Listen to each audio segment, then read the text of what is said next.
বন্দে মাতরম, ভারত মাতা কি জয়, জয় হিন্দ।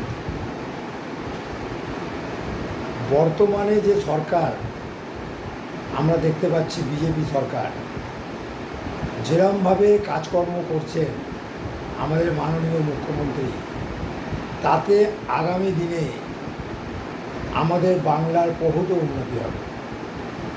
প্রতিদিনই দেখতে পাচ্ছি কোনো না কোনো শিল্পপতি এসে নবান্নে আমাদের মুখ্যমন্ত্রীর সঙ্গে বৈঠক করছে। এখন বাংলায় শিল্পের দরকার। শিল্পের জোয়ার না আনলে বাংলার অর্থনীতি চাঙ্গা হবে না। সেই শিল্প থেকে যা রেভিনিউ আসবে সেগুলো আমাদের রাজ্যের কল্যাণে কাজে লাগবে। বিগত দিনে বিগত সরকার শিল্পের জন্য কোনো ব্যবস্থাই করেনি।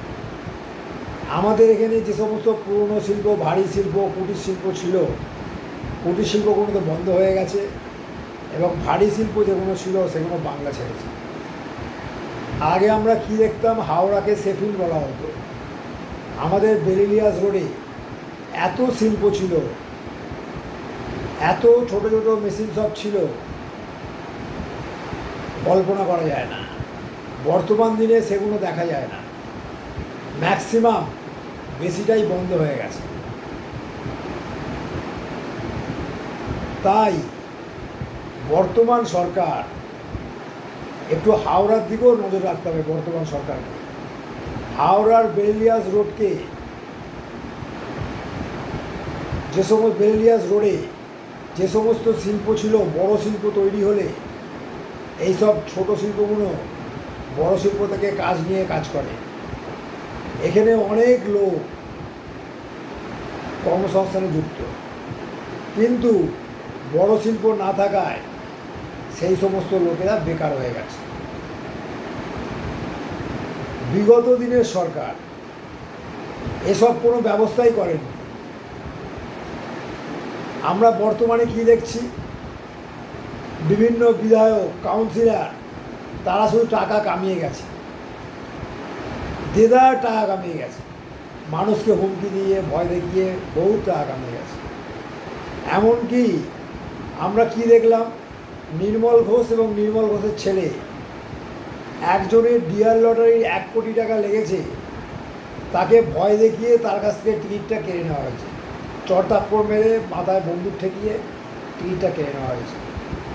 কিন্তু তখন সরকার এদের বিরুদ্ধে কোনো ব্যবস্থাই নেয়। যারা দুর্নীতি করে গেছে তাদের বিরুদ্ধে কোনো ব্যবস্থা হয়নি, উল্টে যারা অভিযোগকারী তাদের বিভিন্ন কেসে ফাঁসানো হয়েছে।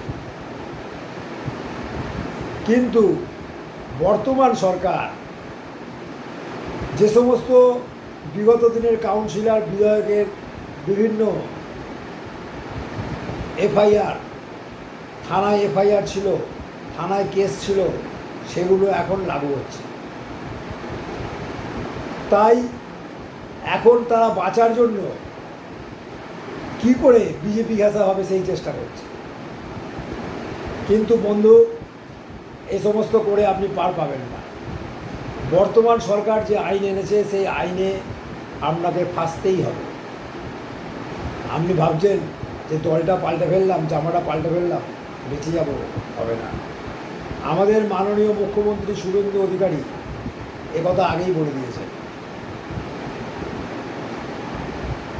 বিগত দিনের সরকার শুধু দুর্নীতিতে নিমজ্জিত ছিল। তারা রাজ্যের কোনো উন্নতির দিশা দেখাতে পারে। সিঙ্গুরে জমি অধিগ্রহণ করে সেখানে টাটা যে প্রজেক্ট তৈরি করছিল সেখানে তাদেরকে তাড়িয়ে দেওয়া হলো। সেখানে সেই বহু বছরই জমি এখন অকেজো হয়ে পড়ে আছে। কিন্তু বর্তমান সরকার চেষ্টা করছে আবার টাটাদের সিঙ্গুরে আনার। এই জন্য এই সরকারকে আমি ধন্যবাদ জানাব। আগামী দিনে আমাদের এই বাংলা শস্য শ্যামলা যেমন পরিপূর্ণ হবে, তেমনি শিল্পেরও জোয়ার আসবে।